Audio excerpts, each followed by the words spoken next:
All right. So I'm pretty much gonna let Kim take over and do what she needs to do. Kim, appreciate you doing this for us. I know you're having Yeah. some unfortunate downtime. So, Yeah. um, yeah, we'll work through this. It sounds like we've got some good questions, and then it looks like Kristen is on too, who's gonna be doing the Zwift rides. So maybe she can chime in if she's got some information for the rides at the end. And then if anyone joins in, that's cool. And Kim, take it from there. All right.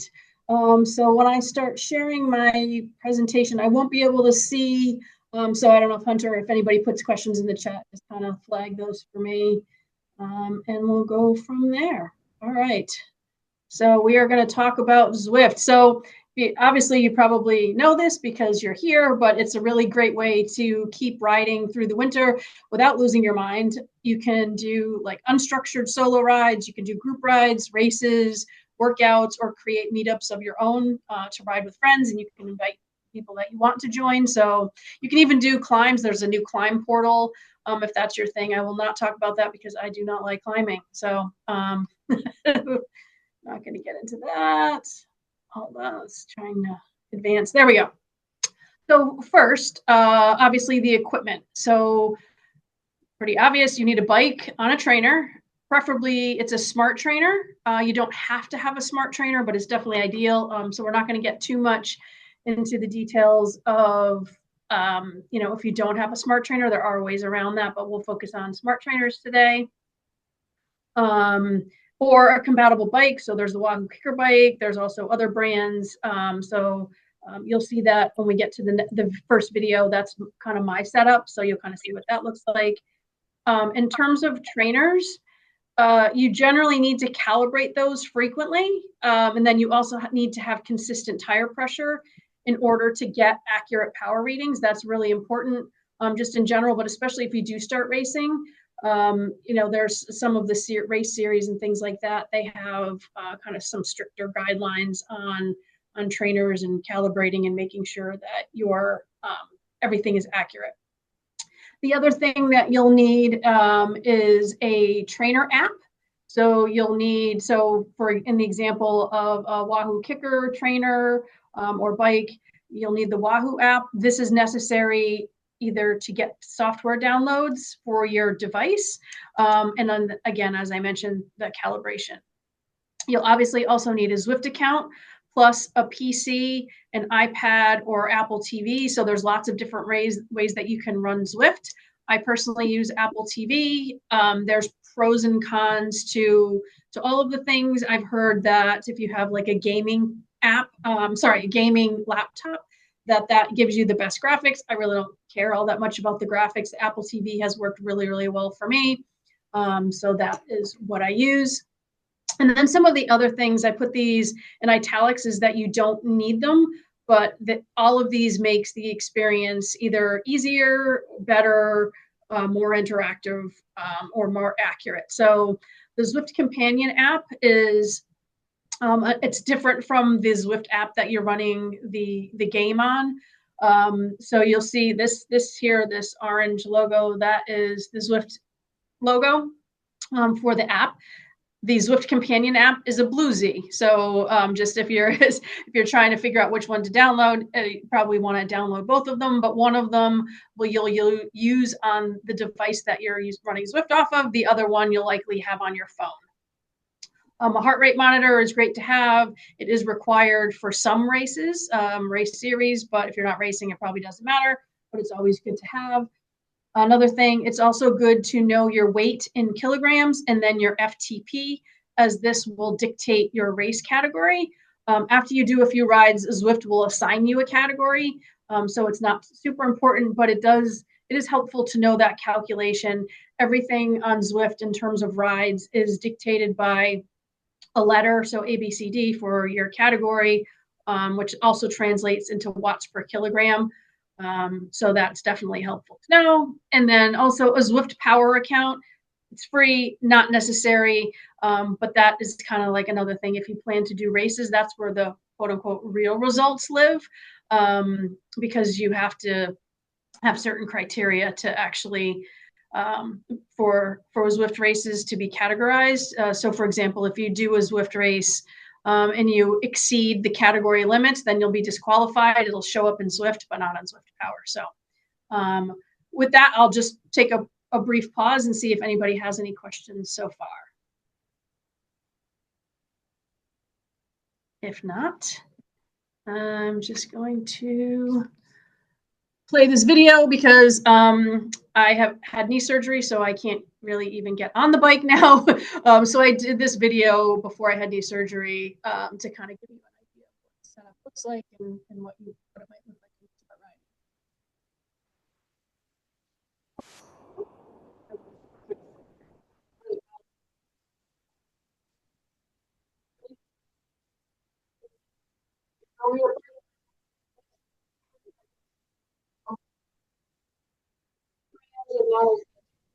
It's hard to hear the noise.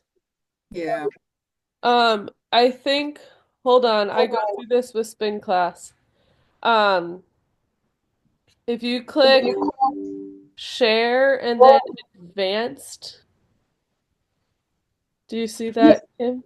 I did. When I shared it, I did do share with volume, and my volume was low. Let me just try it. I turned it up. Let me see if Because that. sometimes you have to, when you go share and you click advanced, and then you can share the computer audio, and that usually does the trick.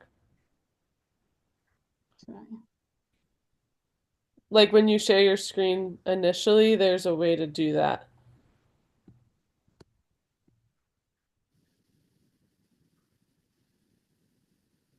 Oh, it muted you again.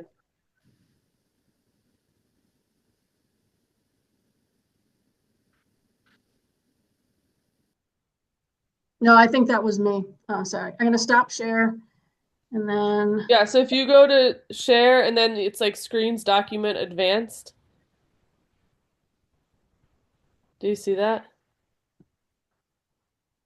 I don't.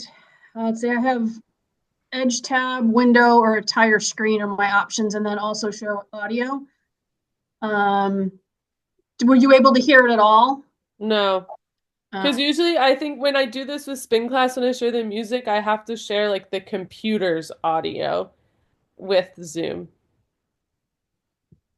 hmm. You put this on the page, right? This is running off of YouTube. Let me try. Because if you send me the link, then maybe I can do it for you.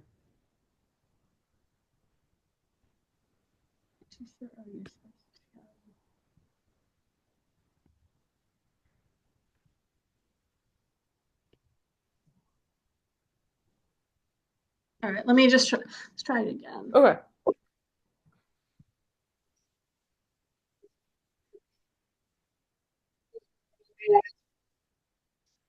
Did you hear anything?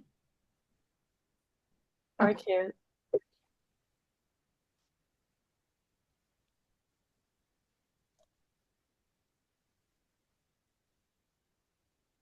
Okay, so let me try this. Now that Zwift season is upon us, I thought I would share my setup as well. Okay. I share my audio and then I share my... No meeting is complete without some kind of tech issues. Part of the process. All right, can you guys see that? I can Yeah, see it's it. much bigger. Now that Zwift season is upon us, I thought I would share my setup as well Better audio. Can you hear it? Yeah, better. Okay. Much as some tips and tricks and what you'll need to get set up for Zwift season. So you'll need a bike, a preferably smart trainer. I have a kicker bike that's also good. There's also other brands and models that do essentially the same thing, but I love this because I don't have to take the bike on and off the trainer a few times a year. I don't have to worry about calibration issues or blown out tires, drop chains, all of that horrible stuff. I also run on Apple TV, which is usually pretty easy. I'm just going to turn this stuff on and then I'll show you the screens to get set up. So before you get started, you should have a Zwift account. And then, like I mentioned, the trainer and bike, or a smart bike, I think they call them. So I've got Zwift here. So I already am set up, so you won't necessarily see all of the prompts that you would get logging in for the first time, but you can kind of get a sense of it. You definitely also want a towel. Some of the things that make your life easy is some kind of table or something to hold your crap, your water bottles, tissues, remotes, all that fun stuff. And then I also have a cell phone holder for the handlebar, which I use for the cell phone, which I run my music off of to my speaker. And then I also run Zwift Companion, which is another tool that you can and should use while Zwifting. I'm gonna log in here. And I don't have the bike plugged in yet, so you kind of see the screen that you might get when you're logging in for the first time and you don't have any paired devices.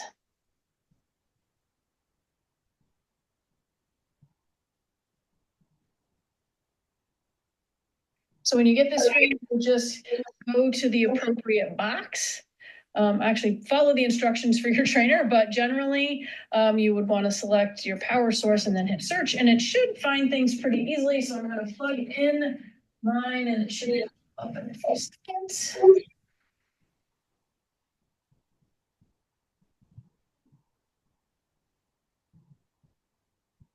And I'm not wearing my partner, so we're not going to worry about that right now.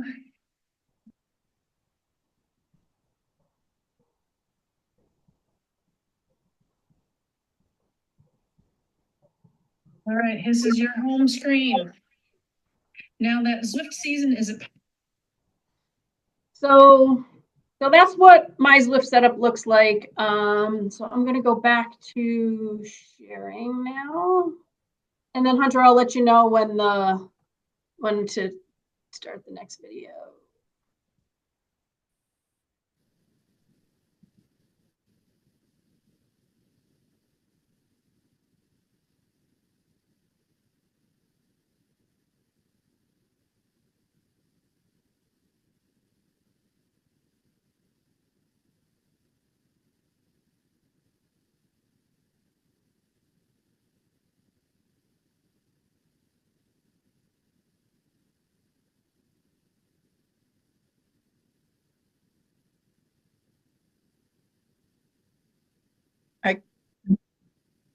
You're on mute again. The darn share screen and mute.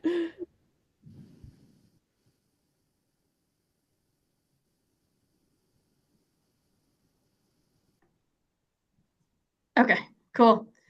All right, so for the trainer setup, you'll want to download the appropriate app. In the case of Wahoo, which has a whole bunch of different trainers, is probably the most prevalent. You want to download that app, pair your devices, update the firmware if you need to, and then perform what's called a spin down. I do believe you can perform a spin down also in the Zwift app. There's a few different ways to do that. For that, you just want to check your instructions for your particular trainer.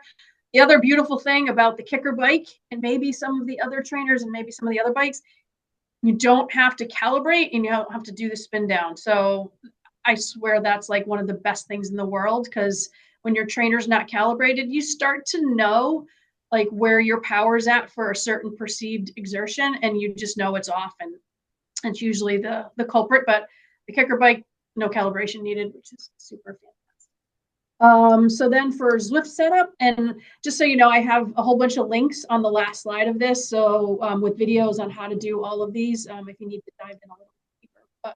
But so for Zwift, you'll want to open Zwift. Like this is like the first time you're going into Zwift. Accept the license agreement. There's some information that you'll need to put in: age, height, weight, etc. Then you can customize your avatar, which is super fun. So you can use your jersey, you can choose your shoes, you can choose your hair, your skin tone, all of that kind of fun stuff. I will say there's not a lot of great long hair options for women, so my avatar. Okay, I'm cutting my hair. Yeah, you got to match the avatar. So that's fun to customize your avatar. Then you select your bike and wheels, and then you finish, and then you are good to go. And then, so this is just what the bike selection screen looks like. So that's called the garage. So when you get into Zwift, there's like a little house garage icon. So then you can go into your garage, and then you can choose your bikes. So in terms of selecting your bike, you'll want to pick one You'll obviously be limited when you first start because as you ride, it unlocks new bikes, and also you collect what's called drops, which is basically like cash to buy your virtual bike. So as you collect drops, you can buy new, faster, more aero bikes. So when you first get on Zwift, you'll have a limited option, but essentially you want to pick a bike that's either right to suit your strengths and weaknesses or based on the course. So for example, for a flat route, you would want a better star rating for aero. So you see, this is my go-to bike. It's pretty equally weighted for aero and weight. So this is kind of like my default bike. So you can also choose bikes like, we'll just look at this one here. It's more highly rated for weight. So this is going to be a lighter weight bike. So if you were doing a course that was hilly or a race that was hilly, you may want to defer to something that skews a little bit better on weight. So I think we talked about drops. All right, we're good there. So I have the video on pairing devices. I kind of showed that in my first video, but if you need to dive in deep, there's a link to this video on this screen as well as the end page. So when you get into Zwift, so this is kind of what the home screen will look like. So this is for me. It may have like routes up here that I've done previously. You can either scroll to go down, or you can click here where you've got home, events, routes, or workouts. So this is what my home screen looks like. And then this is when I scroll down to events. So you can pick events based on distance, based on category, whatever you're trying to do. Personally, I use the companion app instead to choose events because I can kind of sit there. It's not like, okay, I'm ready to ride now. I got to pick something quick. I actually kind of plan my rides a little bit in advance. So if I was able to ride, I would probably already in my mind maybe know what kind of rides I'm doing for the weekend based on what was in my training plan. So if I need to do a 3-hour ride, I would try to find a group ride that fit the pace and effort that I wanted to do. And then I would sign up for those in the companion app, and then it would put it at the top of my home screen, which makes it super easy. Then you can also search by routes. So it'll give you the name of the route, the distance, the elevation, and then the effort. So, and then also an approximate duration for that particular route. So you can search that way as well.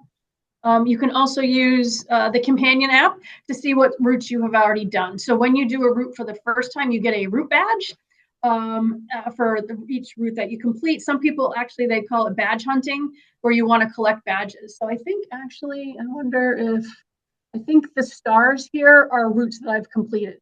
So maybe if I was like, hey, I care about routes, I'm going to do this one because I don't have that route badge. So that's just another way to kind of keep things interesting on Zwift. You can say, I want to do all of the route badges in Watopia, which would probably be a lot. So that's kind of fun. In the companion app, you can also look at and see what routes you've done. You just have to click the 3 dots on the bottom right of that, and then select routes. And then finally, you can also do workouts. So there's collections here. You can either pick them by time, like, okay, I need to do 60 minutes, or you can do it based on, kind of what you're trying to target, whether you want to do more endurance or if you want to do more VO2 max intervals. And then FTP test, that's actually a really good place to start. Like I talked about earlier, is understanding your watts per kilogram and getting that benchmark and baseline for where you're at will help you choose the appropriate ride so you're not like killing yourself. Although it really doesn't matter, you can hop it. It's one of the benefits of Zwift, just in terms of, biting off more than you can chew, so to speak. If you jump into a group ride, like you didn't drive to the ride, you didn't get dressed for the ride, like you jump into a ride, you'll probably know like 5 minutes in, like, oh my God, wait, this was way too aggressive. Like I can't hang. You exit and you find another ride. So that really doesn't matter. But like I said, once you start to understand the watts per kilogram equation, you'll be able to figure out what rides you should be in. And then I talked a little bit about, this is just some screenshots of the companion app. This just shows the events that were available, and then you just sign up for those, and you can also filter So if you didn't want to do race, you could unselect race, and like then you would just see group rides and everything else. Any questions? I'll pause here because I know it's like second nature to me, so I'm probably just rambling on, but I'll pause and see if anybody has any questions yet.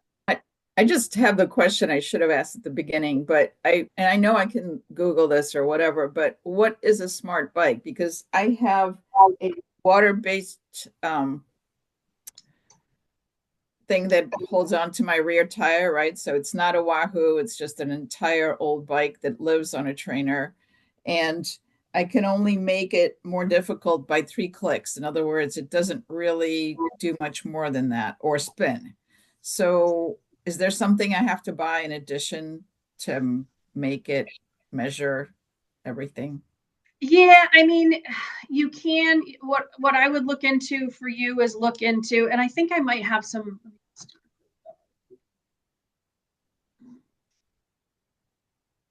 Ah, Z power setup. So you'll have to look and see if you have enough to make Zwift work. I think one of the beautiful thing about Zwift is it is totally interactive. I guess how interactive it is depends on the equipment that you have.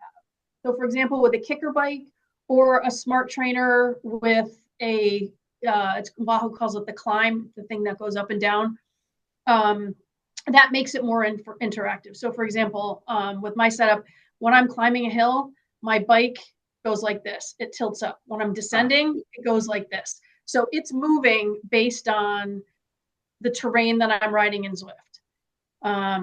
So that I think that's probably maximum in terms of interactivity.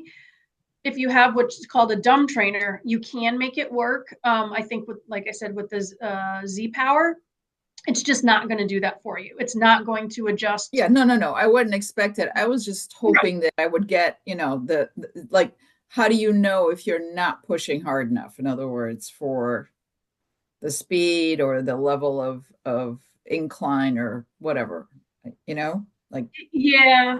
I think I honestly don't know as much about how Z Power works. right. So it's probably going to vary, depend on what you do have. Like I think the more devices you have, if you have what they call a dumb trainer, like Yeah. if there's a speed sensor or a cadence sensor, that might help to feed input into Zwift. But I'm not sure what kind of voodoo goes on behind the scenes Yeah. at Okay. work. Fair enough. Yeah. All right. So, Hunter, I'm gonna get out now, and I'm gonna let you share this next video. Okay. Because this is again something I did before I was down for the count. Perfect. Okay. So still got the computer audio.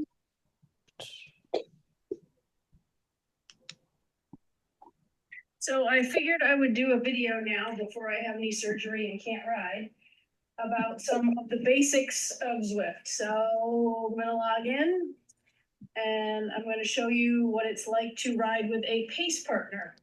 So what's important to know before riding with a pace partner, as the name implies, the bot keeps a certain pace, and that pace is based on watts per kilogram. So essentially what you should know is your weight in kilograms. And then also it's helpful to know your FTP and some other measures of your ability. So you don't necessarily, or maybe you do, you may not want to jump in with a pace partner that's going to put you riding at your FTP unless you're doing some kind of intervals. So for the purpose of this demonstration, I am going to take it very easy. And I'm going to do a flat route 1.1 watts per kilogram. So some rough math, I don't know, that's probably 80-ish watts for me. So super easy, nice recovery ride. But it'll just show you kind of what it's like.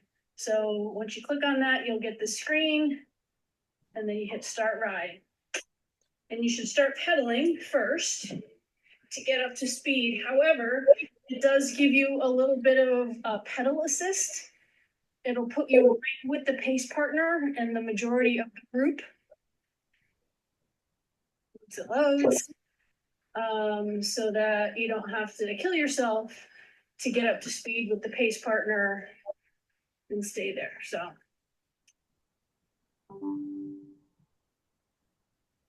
So this is what it looks like. I've got my pedal assist for a few seconds. I can also walk you through the basics of the Zwift screen. So first off, the pace partner is this creepy looking guy in yellow. Yellow is for the D category, with the little, they call it a chevron sign or whatever you call that thing that's floating above his head. It's also called the beacon. Some group rider leaders call it the bacon, just for fun. So basically, to stay with this group, I should only have to do 1.1 watt per kilogram.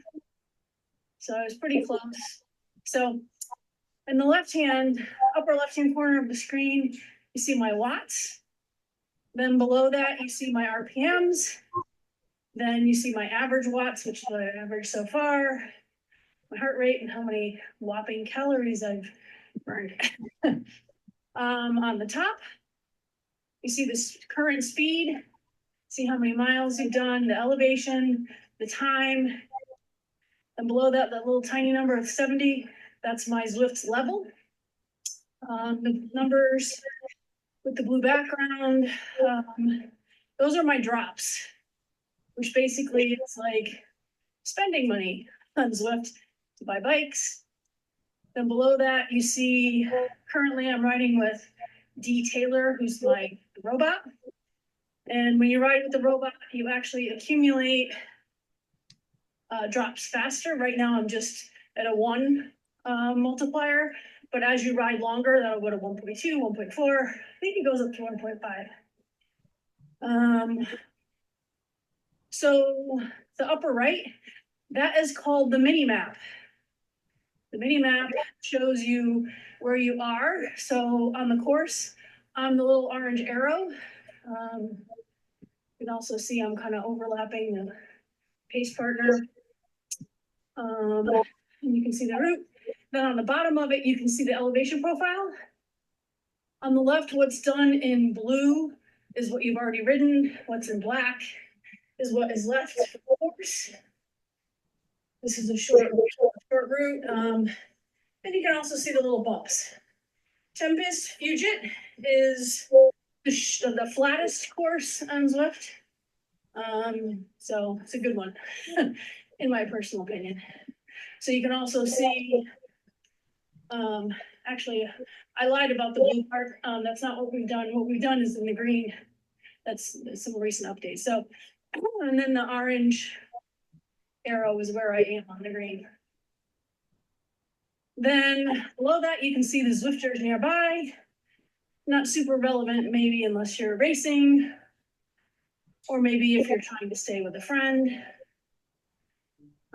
So that's pretty much it. So in terms of skills and tactics, you want to stay in the draft, which means behind people, just like in the real world. Except on Zwift, you don't need to worry about crashing, overlapping wheels, calling out potholes, or anything like that. So you just want to stay with people. Most bikes, when you are in the draft, you're sitting up. So you can see I'm drafting the creepy robot guy. So my avatar is sitting up. I'm going to speed up and see if I can. It's going to be hard to not draft because there's so many people, but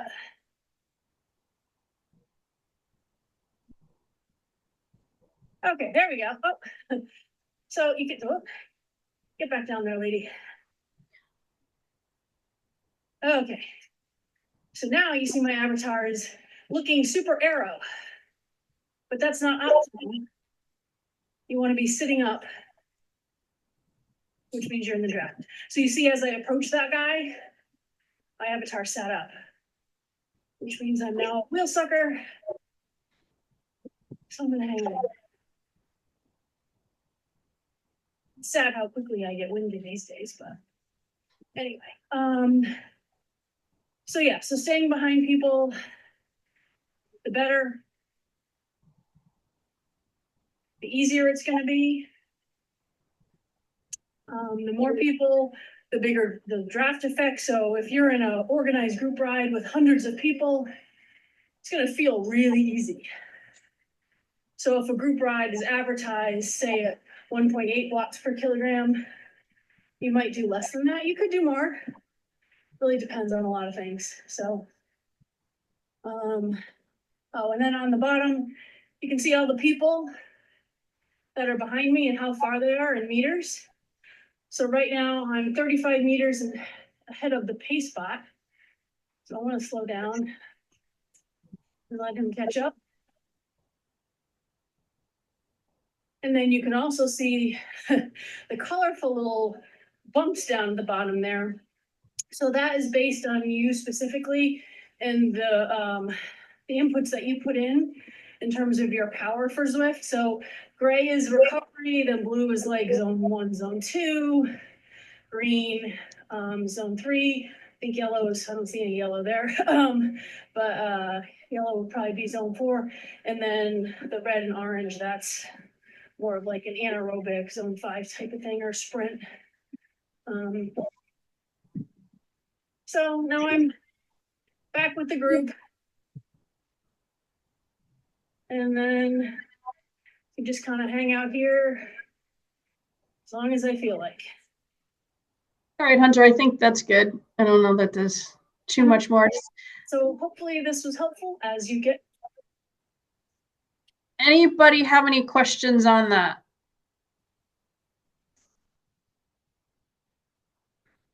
All right, I will attempt to share again. So Hunter, you're probably, once I share, I'm gonna have to go through the.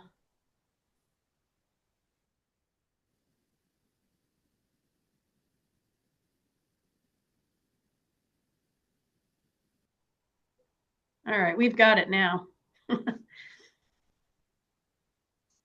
Okay.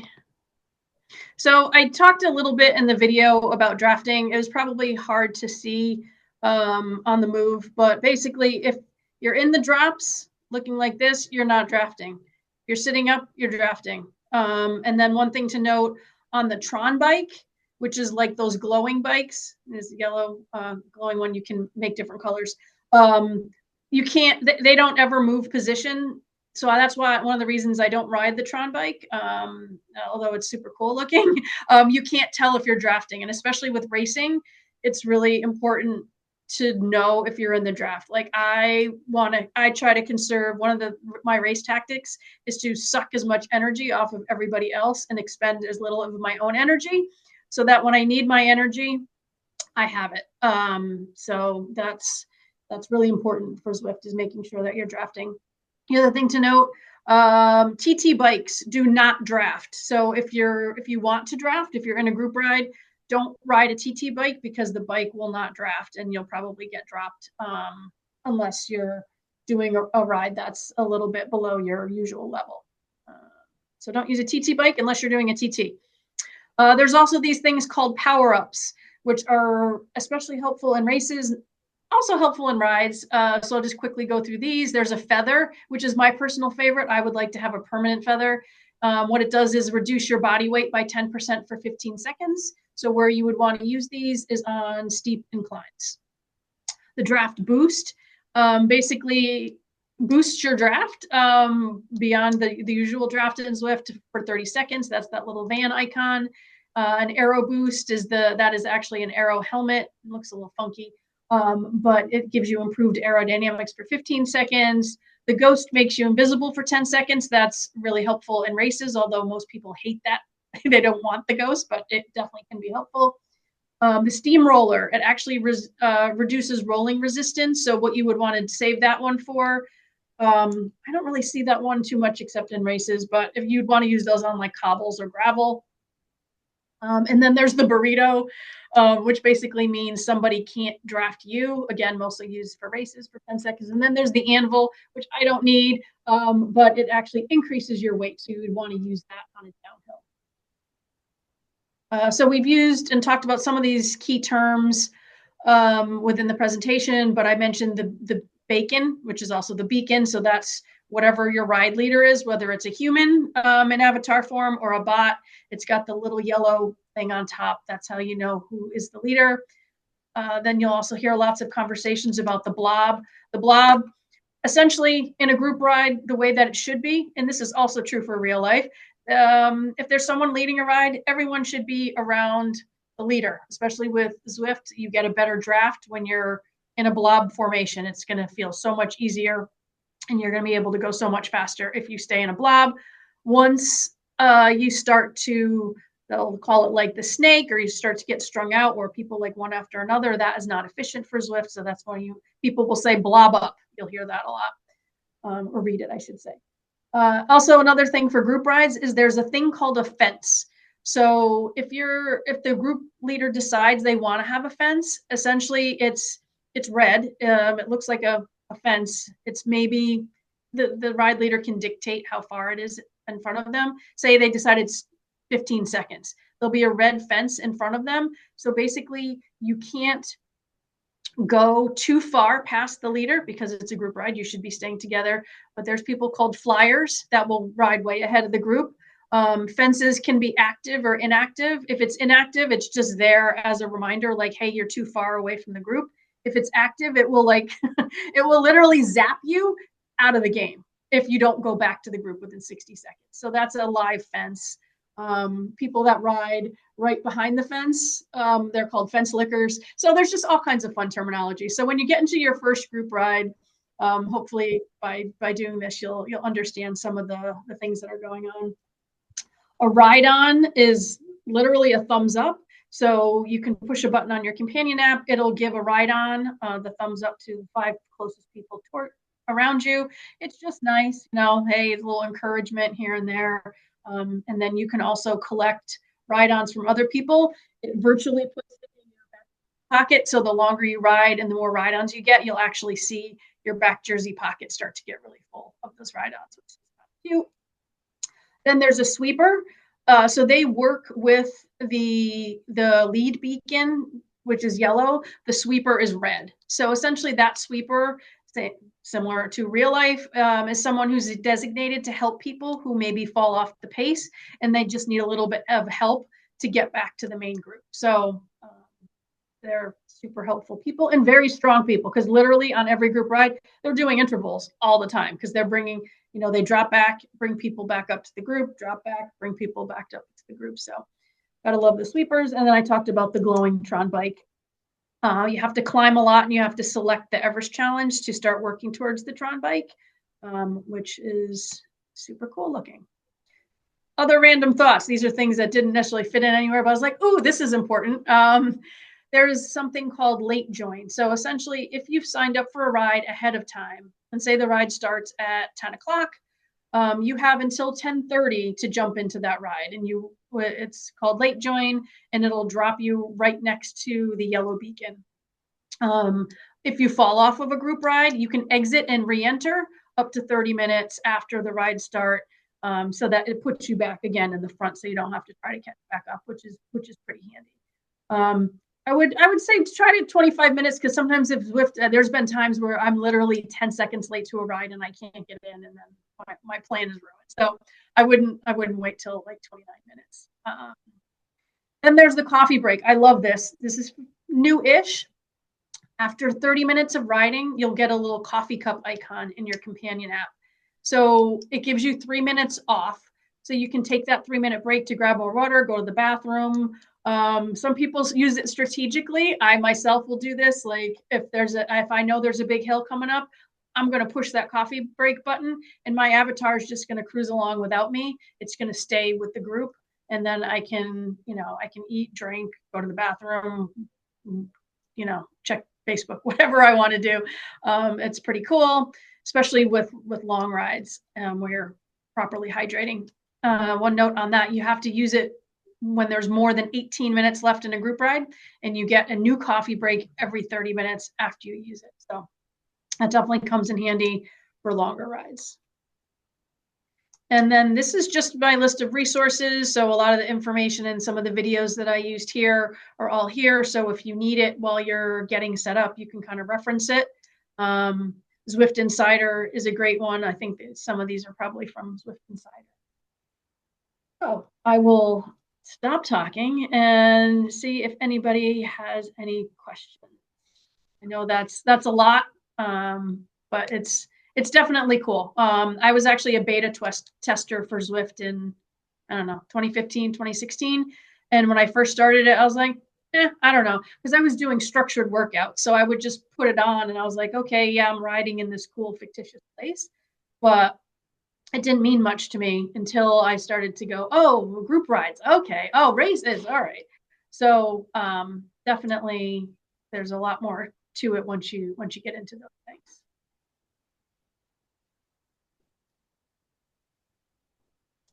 Has anybody been Zwifting? Has anybody tried to set it up and have issues? I know, I think, I'm not sure if it was Mary that mentioned that she was going to use, she's got a fluid trainer, but any specific questions or issues, or maybe you don't know until you try to jump into it? Hey Kim, hi. Sorry guys, I'm not on video because I'm driving back from Boston from the airport. Can you hear me okay? Yep. Awesome. So I've been Zwifting for probably about 6 years now.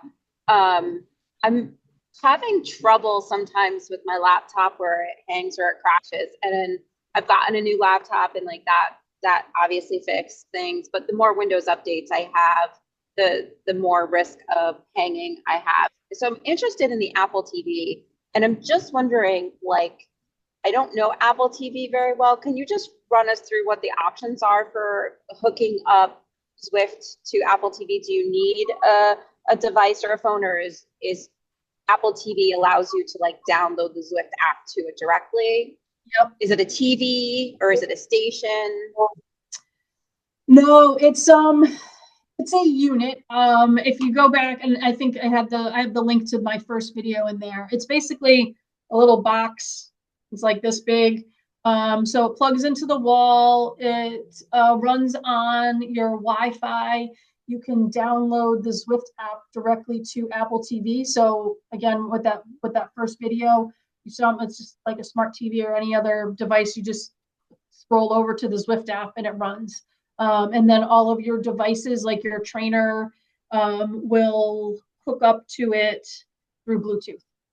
And if it's on I think it has to be on the same Wi-Fi. But yeah, it's super, super easy. So what I was doing before I got Apple TV is I was running on an iPad and then screen mirroring onto the TV because I wanted it on a bigger screen. So that was there would be some lags and it would crash a lot and sometimes delays, but it's just I haven't had that many issues. Occasionally I have an issue, but if you've got decent Wi-Fi, it should be pretty very seamless. So does Apple TV hang less than like the computer pairing does? I've never run it off a laptop, and I'll knock on wood, but yeah, I hardly have any issues. I think for a while I was having some issues. I don't remember why, but basically like Zwift, and I even reached out to Zwift to support, and they're like, just unplug your router and unplug your Apple TV and reboot it. And that solved literally any issue I've ever had. Okay. All right. I thank you. I appreciate it. I know that majority of my issues are related to my computer. Like I think I've never had it. Like all of my pairing issues, connection issues, and hanging issues have always been related to that and not my tax. Like it, because it's just, I go on to Zwift Insider and I read, and they're like, "Oh, well, Windows has a new update and there's a bug, and that's why, we're hanging or we're crashing." And it's really frustrating, to get through a 50-minute Yeah. ride and then lose it all. Oh yeah. No, that's the So, worst. Yeah. how much is the Apple TV box in the app, like monthly? Um, like the Zwift is the same price regardless of what you run it on. So, Yeah, but the Apple TV, I've had it for a while. I want to say $400 max, maybe less. okay. Is there a monthly fee for it? No, the only monthly fee is the Zwift. Is okay, great. Thank you. Yeah. Anybody else have any other questions? And honestly, like if you're watching this and you haven't downloaded anything or started the setup process, no worries. Just you can, obviously reference this and all the materials and the links that I put here, but definitely don't hesitate to reach out and, message me. And if you have any questions, at the moment I have nothing else to do. So, but just know that my area of expertise will fall in kind of the smart trainer, especially like the Wahoo family. I did have a Wahoo trainer before I got the Kicker bike, will fall into that realm, as well as the Apple TV, since I haven't used a PC or anything else, but happy to try.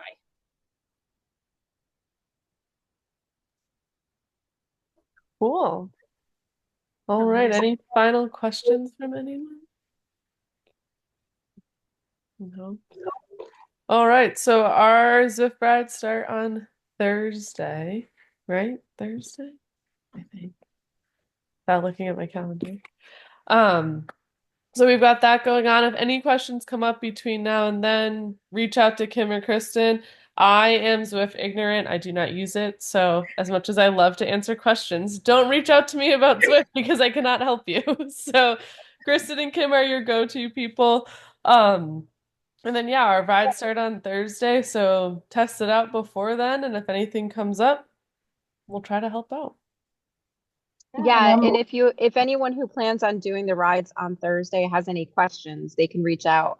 Well, I was thinking that we would do Discord, but after reading through Zwift's recommendations for video group rides, I found that I have a paid Zoom subscription, which means that I can go longer than the generic 40 minutes. So I think that's just what we're going to do is we're going to use the Zoom. I did put a poll inside the event page, but I don't think I got any responses. So I'm just going to make an executive decision to go through Zoom because it's user friendly and it holds a lot of people and the time is unlimited.